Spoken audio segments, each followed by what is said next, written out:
You are now tuned into Beautiful You, Authentic You Radio. Urana Tenen and Nakia P. Evans. Beautifully living, authentically in Christ.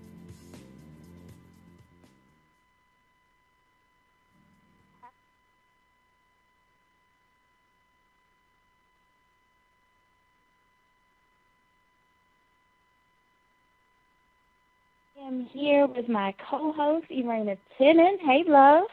Hey, how you doing? Good. How are you? I'm good. I'm good. Awesome sauce. Well, we're here another week, and we are excited about the show that we're going to have today, and our special guest. So I'm going to go ahead and bring her on today. Our special guest is Shalita Winfield. Hey, love. Are you there? I am right here. Good evening. Good evening. How you doing? I am fabulous and fantastic. I know that's right. Awesome job. Well, thank you so much for joining us today. So as we get started, tell us a little bit about yourself. Well, as you said, I am Shalita Winfield. I am the owner and founder and creator of She Went Unlimited. She Went Unlimited is a personal development Christian life coaching company, and our mission is to partner with with your audience to help them step from behind the mask of obscurity and to explode on the scene with their beautiful and authentic self.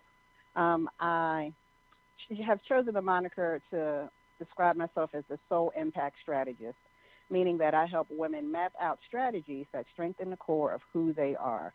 And working with me, the result is a woman that has gained the clarity, confidence, and courage to show up and stand out in life, business, and ministry.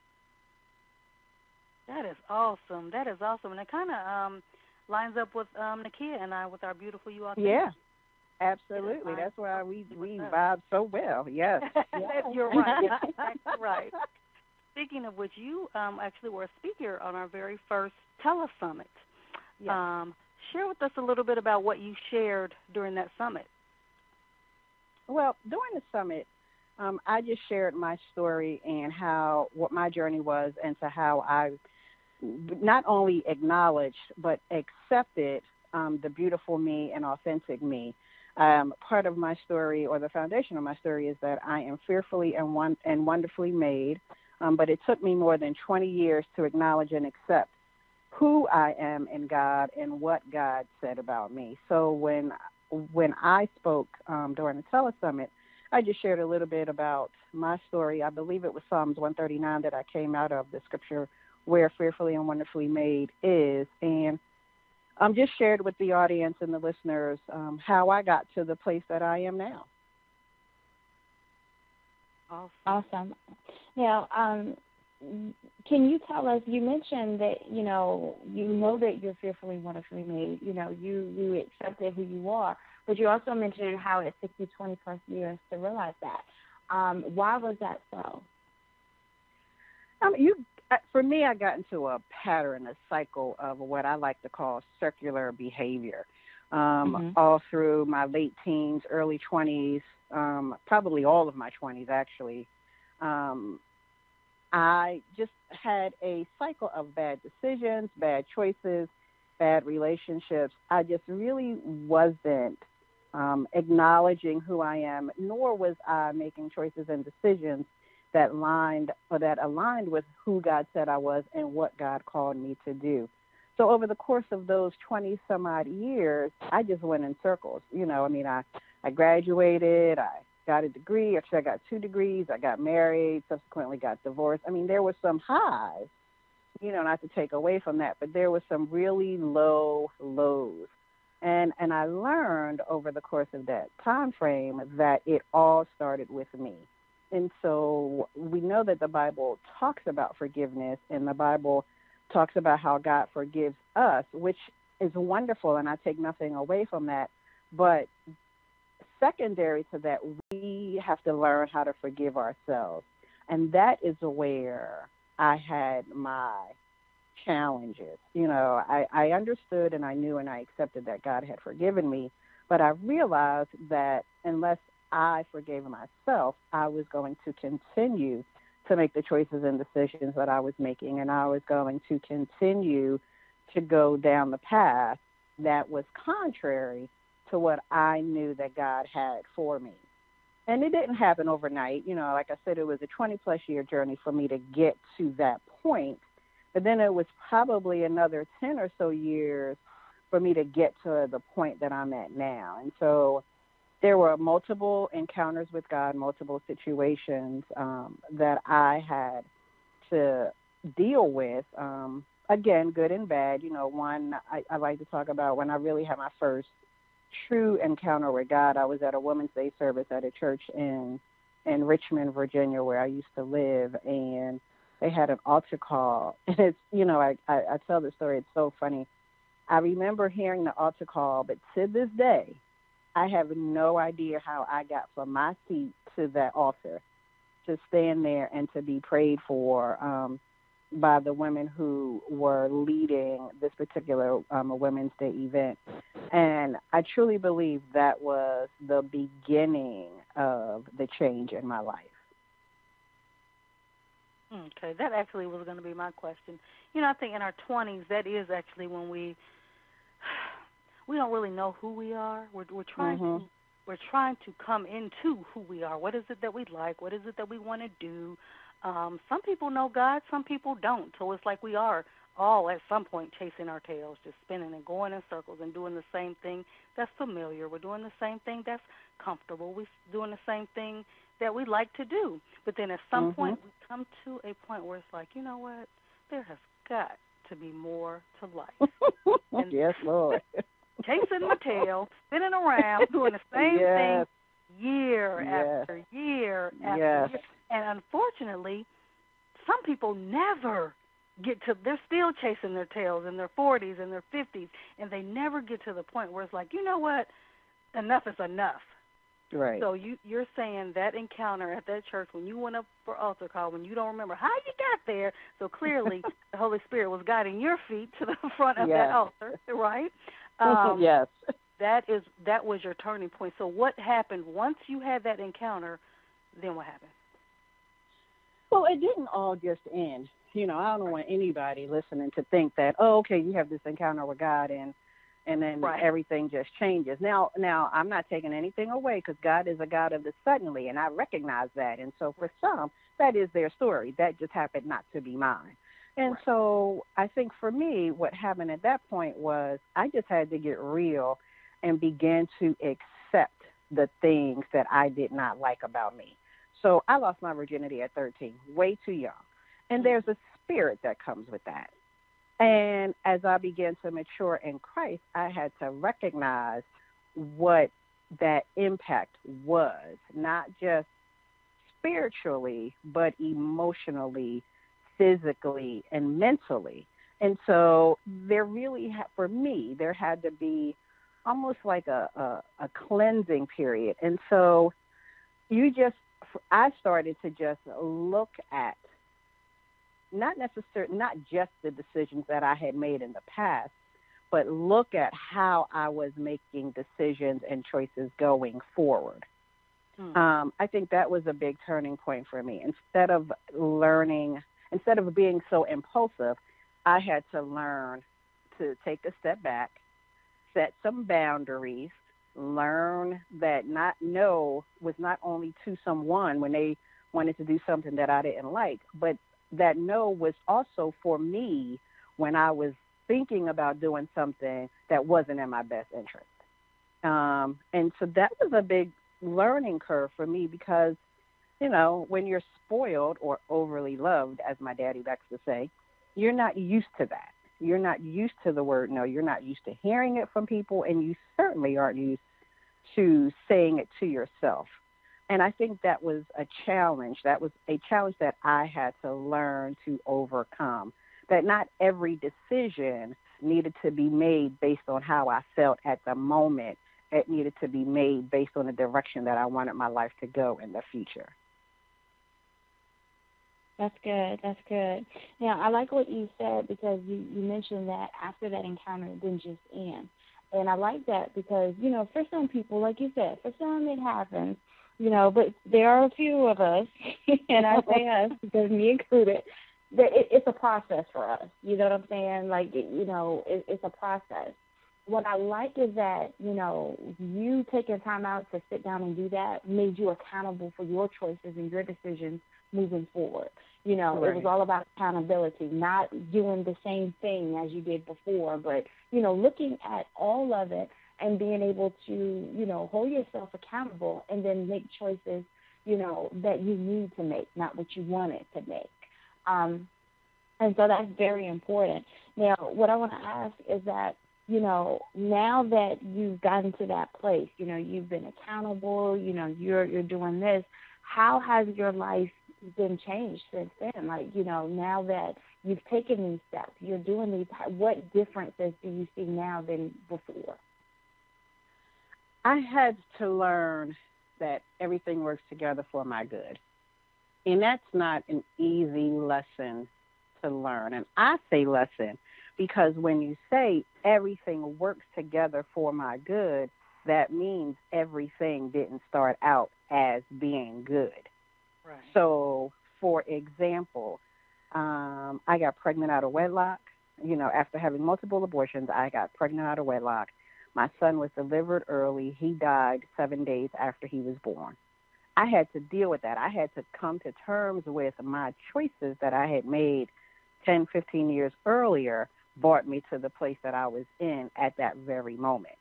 But everything works together for my good, and I had to come to that place that although I had buried my son, everything works together for my good. When I got married and had a subsequent divorce after finding out that my ex-husband cheated on me with 2 women that I know, that wasn't good. But I had to be in a place where I understood that everything works together for my good. So the things that I have learned as I have gone through this process is that it may not be glittering in the moment that you're going through, but it's transient because I am going through, and everything will work. It may not be working, but it will work for my good. So my process and things that I have learned was just to ride that thing out. It's going to come to an end. I'm not going to lose my mind. I'm not going to go crazy. I'm not going to hurt nobody. I'm not going to quirk out. I'm just going to go through this. I'm going to keep praying. I'm going to keep serving. I'm going to keep believing. And I'm going to keep standing on that scripture that everything works together for my good. And that really was the thing for me. I just had to believe in my mind, in my heart, in my soul that it will work. And so right now, that brings me to a place of where I am able to authentically speak on platforms like this, where I am authentically able to share my story with other women in hopes that it will bless someone. I am able to do the things that God has called me to do. I am able to minister his word. I am able to go into my second marriage next month when I'll be getting married. I was able to find love again. I was able to forgive my ex-husband. I'm able to teach and share other women how to forgive, not just relationships, but forgive in all areas. And so that's the result. There's other things, but that's the basic result of what I have learned in my journey and the things that I like to share when given the opportunity. You kept saying everything works together for my good. Everything works together for my good. We all, say scriptures and we know scriptures, but to actually apply, because people, we all go through something, right? Mm-hmm. And some things last for years. It don't just go away. It's like it's this, then it's that, then it's this, then it's that. Right. And it's like, Lord, why me? Why me? So for you to go to just the things you mentioned to us, I haven't experienced either one of those, right? But for you to be strong enough to say, okay, everything works together for my good. Everything, no matter how bad, right? No matter how ugly, no matter how sad, every single thing works together for my good. So I think just that alone probably helped a lot of people that may be listening right now. You know, they may be out of a job. They may be in the process of divorce. They may have found out their spouse is cheating. They may have just lost a baby. They may just be looking for a job. They may just need help, period, financial blessings. So for you to say everything works together for my good, I mean, that's very powerful to me. So what made you, what point did you decide, you know what, I want to help other women. I'm going to start me a business, and I want to help other women get through and make it through as well. When did you decide to do that? When I got sick and tired of God beating me up. I mean, good night. You know, the whole forgiveness thing is so real, and it's so needed. And when I meet women and talk to women and, you know, and go places, there's so many broken-hearted, broken souls out there. And in my opinion, forgiveness may not be the only thing, but it is one of the major things. So we are so wrapped up in guilt, hurt, shame, and defeat that we don't know how to move forward. We don't know how to be who God called us to be. We don't know how to take our rightful place and stand on a word that we are fearfully and wonderfully made. We don't know how to do it because we don't believe it to be so, because we don't recognize, realize, or accept that we are worthy of the station that God has placed us in, that we are worthy, that from the beginning when He formed us with the intention of being fearfully and wonderfully made. And then His word doesn't change. And until we believe it, we don't know how to walk in it. And for me, what I share is that forgiveness is the start of that. And God had I wrestled with Him because I didn't want to do it. You know, forgiveness ain't sexy. Nobody wants to talk about forgiveness.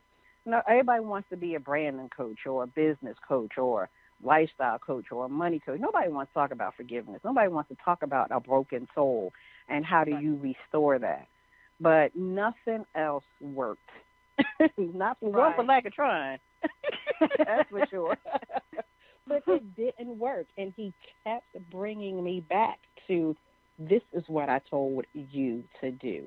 This is why you went through the things that you went through. And it would all be for naught if you do not stand up and say the things that I told you to say. So, yeah, it's not something that I just embraced wholeheartedly and wrapped my hands around and was like, yes, I'm just going to go run out to the world and say, I'm going to teach everybody on forgiveness. No. That's not how it worked. However, all things work together, and I knew I had a story to tell, because every time I told my story one-on-one, somebody got free. Every time I told my story one-on-one, somebody got blessed. Every time I talked about it one-on-one, somebody said, oh, my God, I needed to hear that because I was just on the verge of doing X, Y, and Z. So there's a value in the story. I had to put myself aside and say, okay, Lord, I've been saying yes to you for years. I can't say hold up at this point. Right. And that's good. That's good. Now, you know, forgiveness is powerful, and you know, it doesn't work for everybody. Certain things, you know, other people, they're able to do it immediately. For some of us, and I can say that for me, it's a process for me as well. But you know, what I love is that, you know, even in the midst, you know, God will be able to help you through that. You know what I'm saying? He helps you understand the power of forgiveness. And letting you know that there's certain things that just won't happen until you get to that place to forgive, you know. And I can say that freely because, you know, we hold on to things, and it's like, okay, so, you know, God wants to take He wants to take you there. He wants to do this in your life. But how can He do that when you're still holding on to something that happened years ago? You know what I'm saying? Something that happened before. You know, you won't be able to get where He is trying to take you unless you let go of that. Now, I do want to ask, now, since you've done this and you're sharing your story, you know, what can we look forward to you doing in the future? Like, what are your plans to take your business, to take your message, your brand? What are we looking at in the future for you? Well, I'm actually going to be putting out an 8-step journal workbook about freedom through forgiveness, and it just talks about my journey of forgiveness and some very practical and applicable steps that one can walk themselves through in order to learn to forgive quickly and often. It's not, it's not a workbook that's a one and done. It's not a journey. It's not a destination. Forgiveness is a journey, and we will always be learning how to forgive, because as long as we are on this earth and we are dealing with people, we will always have to forgive. So that'll be the first thing that'll be coming out soon, probably within the next 30 days. And I say probably because, like I mentioned, through my forgiveness journey, I've been able to let go of some things and be open to receive some other things. So I am getting married next month, and so that kind of trumps what I do, the business right now. And so, my team and I are working to not lose sight of being able to work simultaneously on both personal and business. And so that should be available to the masses definitely within the next 30 days. I'm saying probably the next couple of weeks. You can visit my website, which is www.shewinunlimited.com, and sign up for my mailing list, and you'll be the first to know when it is out and ready to be disseminated for the masses. And then after that, the next thing that I'll be doing, in addition to speaking on various platforms, will be to start promoting my anthology book, which we're working on now. That'll be out in 2018. And then I hope to plan a soul weekend retreat as well, not business focused, definitely healing and soul and emotional focused. So those would be things that'll be coming down the pike. But if you stay connected with me through the website, then everybody in the sound of my ears and the sound of my voice, will be able to get firsthand information about all that Shewin is doing. Awesome. We have thoroughly enjoyed having you on our show. I appreciate you taking the time to come out and share with us. I thank you for being transparent and sharing a part of your story. I think the journal is going to be awesome. I think that it's awesome. Thank you. I think forgiveness is so hard. It's so hard for people. I guess especially depending on what it is that they're having to forgive someone for. But I think that people don't realize when they hold on to that, they're bitter and they're angry, and the other person is going on like everything's all on it. Day. Yes, indeed. Yes, that's exactly what happens.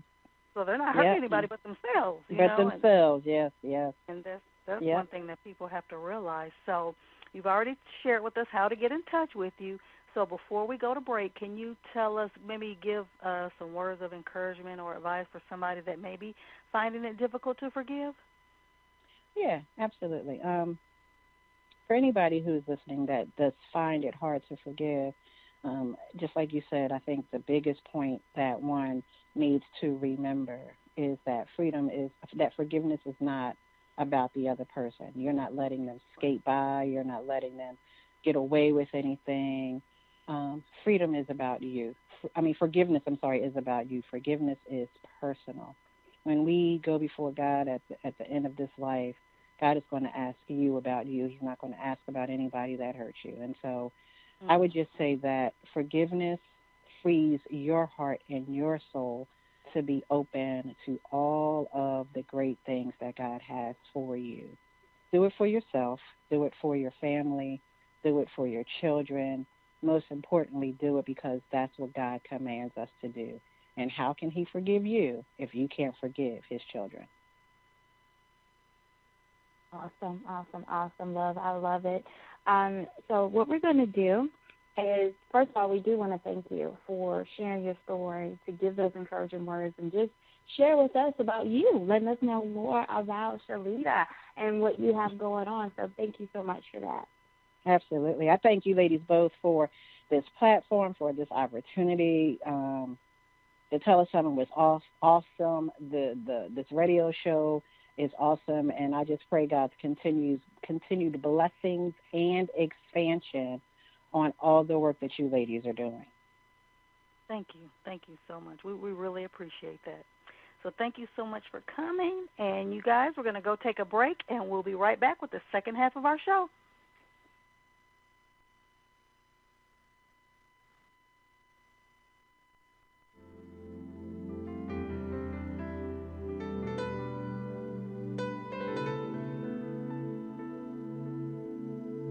I need thee every hour, most gracious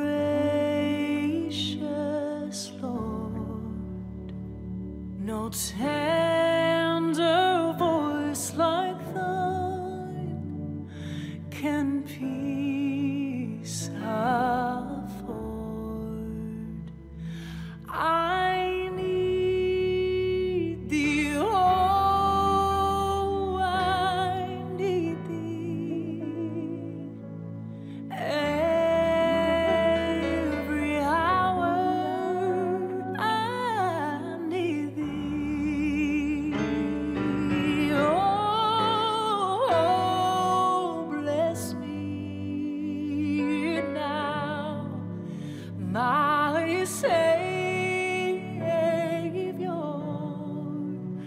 I come to. It is so sweet to trust in Jesus, just to take him at his word, and just to rest upon his promise, just to know thus saith the Lord. I am so glad I've learned to trust him. Precious Jesus, Savior, friend, and I know that thou art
of the Beautiful You, Authentic You radio show.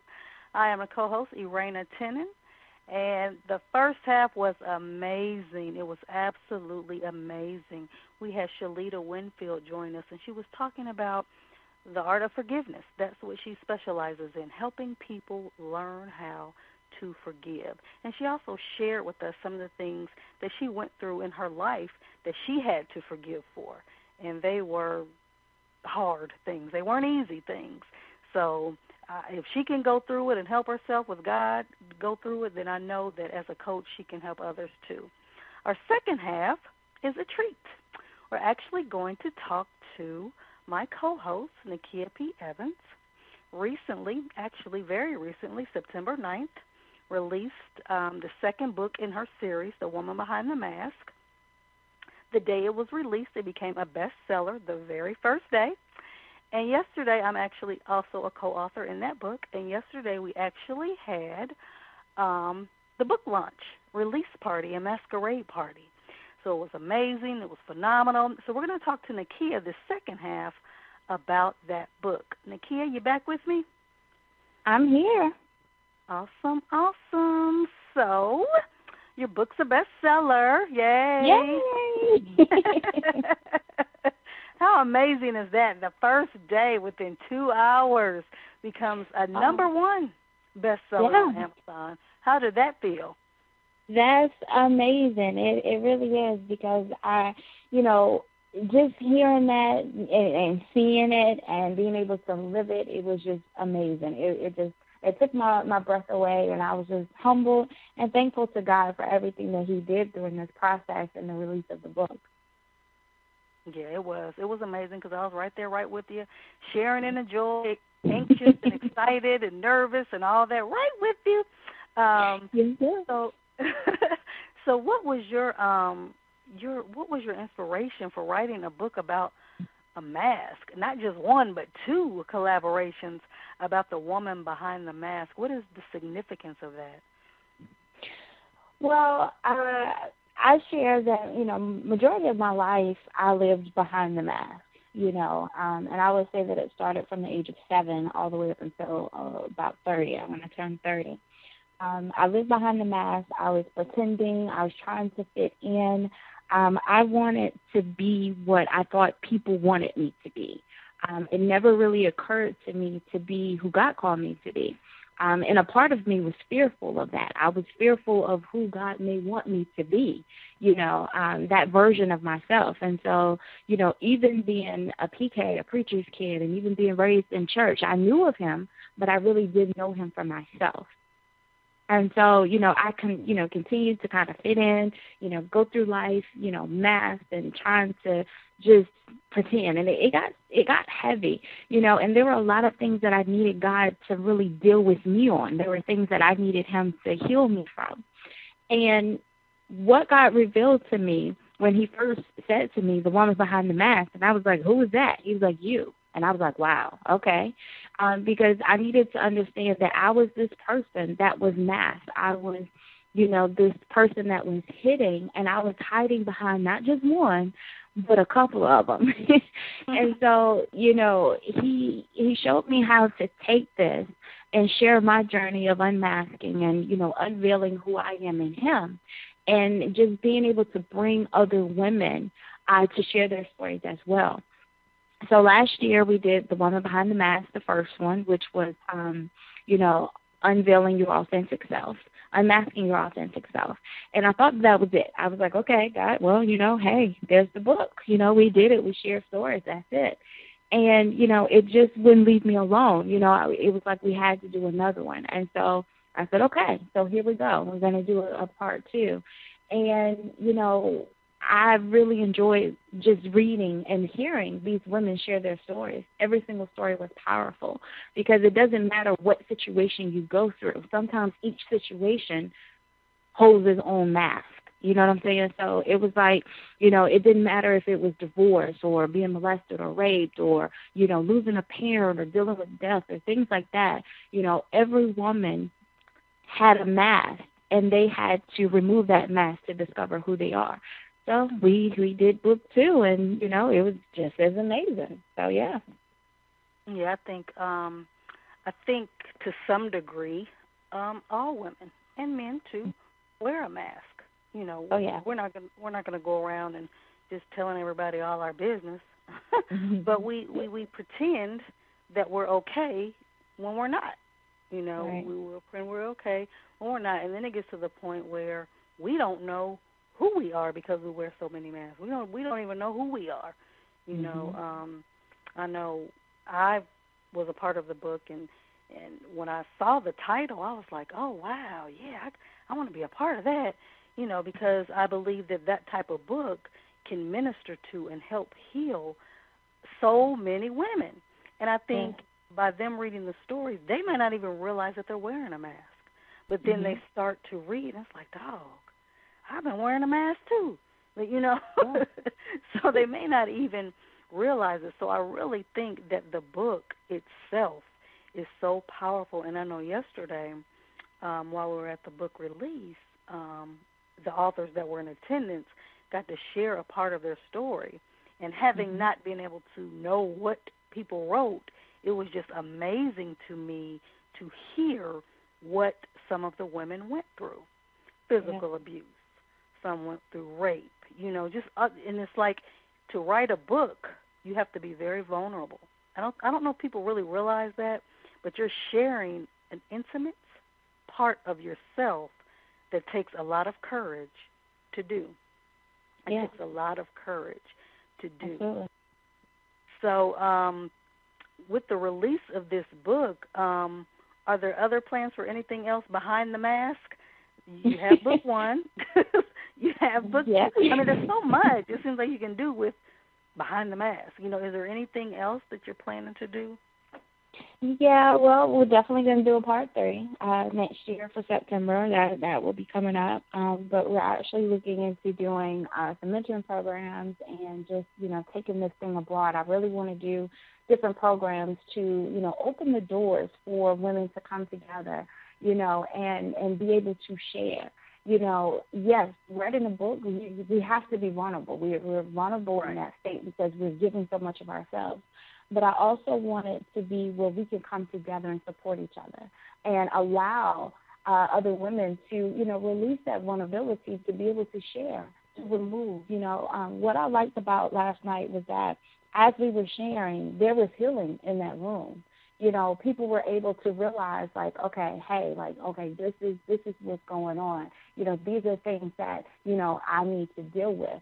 You know, even after the event, just having, you know, some people come and say, you know what, Nakia, I like that. You know, I like what y'all were talking about. And, you know, it allowed us to look at what we, you know, may need to do in our own lives. And I'm like, well, that's what it's about. It's about just being able to identify who you are. So we're definitely looking at, you know, some mentoring programs. We're looking at, you know, some classes, different seminars that we have in, you know, trying to put together in place and just create, you know, different atmospheres for women to be able to share. And not only just come up and share, but get the support of others who understand what it's like to be masked, you know, to be able to, you know, unveil yourself, not only to yourself, but also to others as well. So, yeah, I'm excited about it. It's exciting. It's exciting because when you're able to bless other people, you know, it's for some women, it's easy. It's easy to develop relationships with other women. It's easy to share, you know, their pain, their past with other women. But for others, it's hard, you know. And maybe one of the things that they had to do all their life was be quiet, you know. So to be able to open up may be difficult for them. So by hearing or reading other women's stories and seeing what they went through, and it's like, dog, if they can go through that, share that, and still be standing strong, surely I can too. Absolutely. And I think people don't. That's true. Go ahead. Yeah, I was just going to say that I think that's true because, you know, before I got to where I am, before God put me in this place, I didn't want to talk in front of people. You know, I didn't want to do that. I really did. My thing was when I went to college, I wanted to do radio because I was behind the scenes. I was just like, I didn't have to look at people. I didn't have to be in front of nobody. It was just behind the scenes. So I didn't want to do those things. What actually prompted me and put me in a position is seeing other women do it, seeing other women share their stories. Seeing other women say, you know what, hey, I've done this and I've been here and this is what happened to me, but God has done this and this is what he can do for you. And so slowly but surely I began to start opening my mouth and sharing. And there were times where God was really pressing and pushing me to share other things, and I'd be like, wait a minute, God, I'm not ready for that yet. Right. Like there's a certain part, like, can we share this without sharing this? Like, I'm not comfortable sharing this part yet. But, it's amazing because as you get to see that and witness other people do it, it definitely gives you the courage to be able to do it yourself. Right, and I think that seeing how it's received or hearing how it's received from other people also kind of encourage you to share more, Yes. Because I know last night after I spoke, someone came up to me, and she said, I just had to introduce myself. I had to talk to you because what you said is exactly how I'm feeling. Mm-hmm. And I'm like, wow. You know people maybe have dealt with what you deal with or dealt with, but for them to come up and say, wow, I dealt with that exact same thing, then it makes me feel like, ooh, I'm glad I said something, because that makes her feel she's not by herself, and it makes her more comfortable to share. Exactly. And, and sometimes when we're dealing with certain situations, when things happen or, something traumatic happens in our lives, sometimes at that time we don't think that anybody else has experienced it. It's like it only happened to me. This is my hurt. This is my pain. This is my story. And when you start sharing that and you have people that come up and they say, you know what, I dealt with the same thing, it makes you realize, like, okay, so everything that I dealt with, it just wasn't for me just to deal with it, and just keep it to myself. I have to share because there's other people out there that's experiencing the same thing. Perhaps it didn't, their pain was greater than mine, or maybe mine was greater than theirs. But either way, there's something that I need to just get out. I have to share this and share how God was able to heal me and able to, take me further, because there are people out there that actually need it. And I think that, sometimes when we're in our own space and we're hurting and we're in pain, it doesn't really hit us that somebody else needs to hear what we've actually been through. Right. That is so true. That is so true. And I think that it's ironic that at one point, neither one of us wanted to or really cared about or was comfortable speaking publicly. It's like, I don't want to get up in front of people talking about anything, but really, truth be told, I wasn't comfortable doing that. So in my opinion, we know that it's God because we're doing it, and just because we've been doing it doesn't mean each time we do it it's easier, I still get kind of nervous sometimes right before, I get up to speak in front of people. But once I get started, it's like God takes over and his words start to come out. I know it's not me, because if it was me, I'd still be stumbling and fumbling and nervous and shaking and looking around, looking at the time to see is it almost up. So I think that is one of the things that we also have in common. And I love how both of us also work with encouraging and empowering women, because it's so often you hear women can't get along, they're always competing and always in competition, and da-da-da-da-da. But that's not true. I mean, it's true to some degree, but it's not all women. It's not all women. And proof of that is in the book. It's proof. We can get along. Proof of that is our radio show. We're not sitting here arguing about what we're going to talk about, who we're going to talk to. No, we've helped get a platform together for people to share their stories. Why do you think it is that it's so hard for some women to work together and to get along and doing things together, supporting one another, collaborating instead of competing? Well, I will truly say, and this is just my perspective, but I will say that, it has to be something that we're actually dealing with to make anybody want to compete with anyone. There's some kind of internal situation that we're dealing with to make you want to compete. We have to get to the realization that, no matter what, like, for instance, you and I, we were able to build this together, but whatever God has given you and for your audience, that's your audience. And what God has given me, for me, is for my audience. And even though we're able to bring these things together, there's no competition. There may be places that you can go that I can never go. You know what I'm saying? Or there can be things that God will do with me that he won't maybe not do with you. And it's not a competition. It's about being able to understand that and support each other. We may be, sometimes we want to do everything, sometimes it may look good and we may want to do it, and we see somebody else and, we're like, well, God, why I can't do that, or, Right. things like that. I've learned the hard way that there's no need to compete. Right. And I say that because, we may want certain things, but we don't know what those people had to deal with or go through to get where God has already taken them. Right. And that's so important. We have to be able to, whatever it is that makes us want to compete with each other, those are things that need to be let go of, because there is no competition. When it's for the kingdom of God, everyone's gifts come together. We're able to come together. We're able to push that. We're able to do what God says that we should and need to be able to do.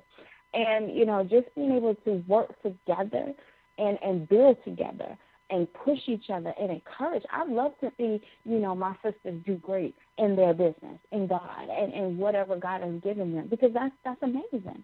And I want people to be able to celebrate me just the same, because maybe it ain't fit for me to go where you're going. Right. And that's just the truth. And there's no need to be jealous of it. There's no need to be, to want to compete against it. It's just how it is. And we need to come to that realization that, whatever God has given us to do, that should be our main focus. Not to compete with each other, not to go back and forth, or, not celebrate someone because they've managed to, succeed in something that you may not have been able to succeed in. There are things that I tried plenty of times. And I used to sit there and be like, well, God, why I can't do it? And number one, because he didn't give it to me to do. Right. I was just trying to do it just to do it. Right.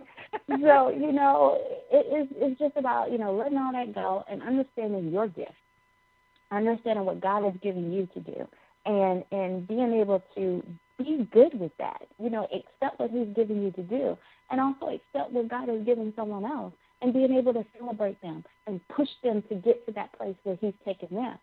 And that's just how it is. There should be no competition in anything. I think, we should be able to come together and just do it for the kingdom. And that's what this book is about. It's 14 of us, and we were able to come together, write this book, promote this book, and be able to do and help heal other women, be able to share these stories, because that was the vision that God had given.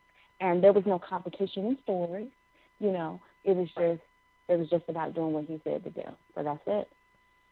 I think that it's Jeremiah 29:11. It says, "I know the plans I have for you." Mm-hmm. What people have to realize is my plan, his plan for me is not the same plan he has for you. Absolutely. And I believe the competition comes in where people are not relying or going to God for what he's saying for them to do. Mm-hmm. I think they see somebody else doing something. Oh, I want to do that. And then they try to do that, but it doesn't succeed, right? Or they're shady dealings or this, that, and the other, because they're trying to get to a level that, number one, God's not ready for them to go, if ever, go to that level. Yeah. And number two, they're doing something that somebody else is doing because somebody else is doing it and having success, but it may not be what he has for them to do. So I believe that sometimes when you're not going with God's plan for your life, that's where the competition goes. Oh, yeah. That's where it comes, I believe. I truly believe that. But I love to see, and I can honestly say that I have met some very, very genuine. One thing I love about our platforms, plural, is that we have connected with a lot of like-minded women. And the women that we've connected with, there's no competition either. Right. Because of those connections, they've asked us to be a part of their projects. I mean, you know, it's not like, oh, well, she's an own. No, there's no competition. They're like, oh, my God, you know what? I love your vision. I love your mission. I love what you stand for. Would you like to be a part of that? Or there's an invitation for you to be a part of this. Or can you do? And it's like we're just growing and growing. Our network is growing, and we are surrounding ourselves with like-minded women who also don't believe in competition but believe in healthy collaboration. And I think that is amazing. It is. And that's what it's all about, and that's what I love. That's it. Absolutely. So your book's number 1. The first book was a bestseller as well. See, I believe we touch turns to gold, but anyway, that's just me. So I still haven't read the whole thing yet, but from hearing the stories from the women, I cannot wait. You never realize what someone went through and how strong someone has to be to go through some of the things that they went through repeatedly, over and over, you know, and then finally it's like, you know what, I'm tired of this. I'm not going to deal with this anymore, but in addition to that, I'm going to share what I went through with the hopes of helping someone else. And that's what I believe that this book is about, helping someone else to take their mask off and be their true, authentic self, be who God created them to be, identify themselves with who God designed them to be. And sometimes that is so hard to do, but I applaud you for being obedient and listening, because sometimes it's hard to listen. You know, when we were kids, it's hard to listen to our parents. They tell us to do something 50 times before we do it. So, and the things that God tells us to do might be a little harder, you know, like stepping out more of that comfort zone. So I believe that what you're doing is blessing many, and it will continue to bless many. One thing about a book is you publish it and it's out there once, but it can reach people year after year after year. So that is like, it's just like amazing, you know. So I applaud you for listening. I applaud you for being obedient. Thank do you have any advice for anybody that may be wearing a mask and they want to take it off, but they're scared? Well, what I would say is, you know, number one, the first thing is realization. Like, you have to realize that you're actually wearing a mask. And, you know, one thing that I've learned is that, you know, removing a mask is not something that we can do by ourselves. It really isn't. To me, that you definitely need God in order to do that. Because when you're in a mask, sometimes it's comfortable because you're in that comfort zone. You know, you're staying in that zone of, as we look at it, sometimes it's safety or protection or things like that. You know, removing it means, okay, now I'm vulnerable. Now I have to show my real self. Now I don't know what's out there. I don't know what to do. So the first thing to do is you have to realize that you're wearing that mask. Second thing that I would say is that, you know, you have to get to a place where you understand that in order to remove it, you definitely need him. You need him, because you can't realize who you are without realizing who he is. And removing and just being able to identify yourself is not something that you can do on your own. And so you have to be able to do that. And as you dig deeper in him, your relationship with him, as you get to know him more, that gives you the strength to be able to remove those masks, to love the beautiful you, to love the authentic part of you, and be able to walk freely.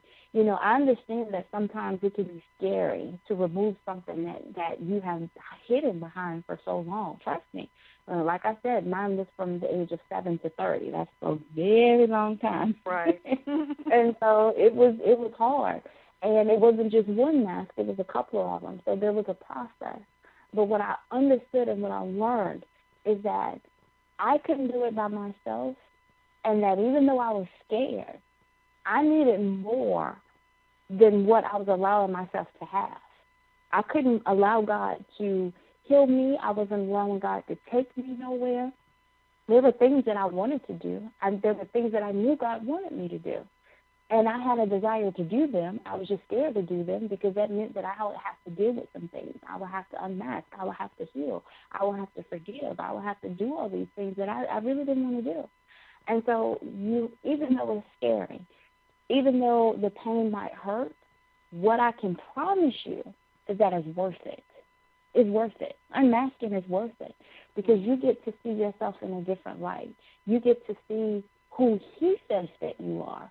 You get to see that fearfully and wonderfully made person in his image, because that's how we are. That's his creation. And you get to see that once you unmask, and it's worth it because then, those things that he's shown you that he wanted to do for you, then you're able to walk in it. There's some things that we can't touch until we become that authentic part that we should be, till we unveil that true self in God. There's certain things that we can't do. There are these things that I'm doing now, I promise you I could have never done it being hidden behind a mask. It wouldn't be possible because I was a terrible person back then. I wasn't able to work with people back then. There was no way that I would be able to work with 13 other women. It just wasn't possible because I was in a place where I just think I couldn't do it. But as you begin to unmask and heal and let God do it, then those doors start opening. Then your life is transformed. Things become different. And just being able to see yourself in a different light, that's everything. To me, that's everything. So I understand the fear. I understand that. I understand that it's scary. But what I can tell you is that the process, it may seem long and it may hurt, but it's definitely worth it. And it's something that I empower and encourage women to do all the time. Awesome. And I totally agree. There's nothing more freeing than taking off the mask and leaving it off. Being your true, authentic self is nothing better to me than that. Well, I think this is the end of this show. I think we had an amazing show. Yay! Thank you, everybody who tuned in this evening with us. Don't forget, this is weekly. So next week, join us at 8 p.m. Eastern Standard Time as we have two guests, Seema Clark-Torian and Roz Warfield will be with us next week. So we're going to have another powerful, amazing show. So you guys got to put the reminder on your phone so you don't forget to call in. With that, you guys have a great night, and thank you so much for taking the time to call in. And that's it for the Beautiful You, Authentic You show. Until next time. Until next time, guys. Bye.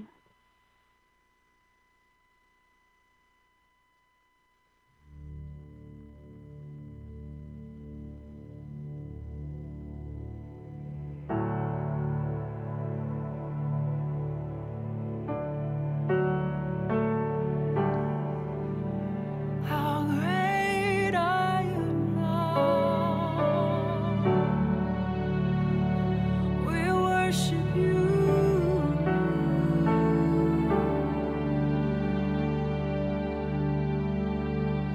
Oh Lord, my God,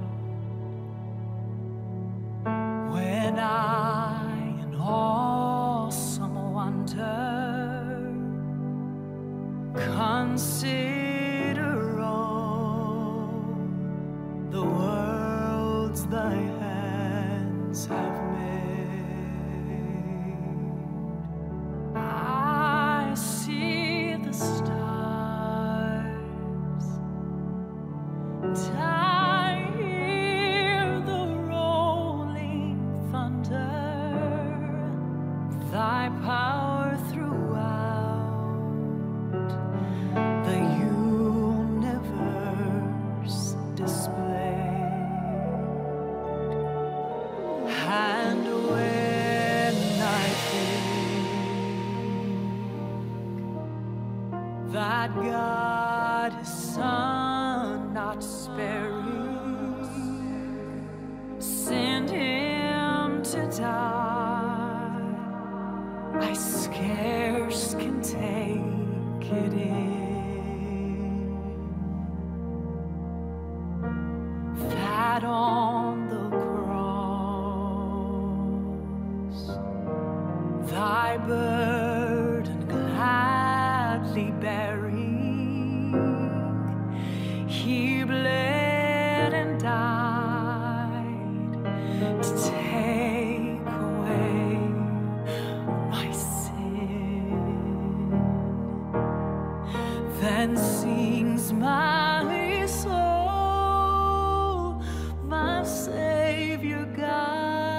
to thee. How great thou art, how great thou art. Then sings my soul, my Savior God, to thee.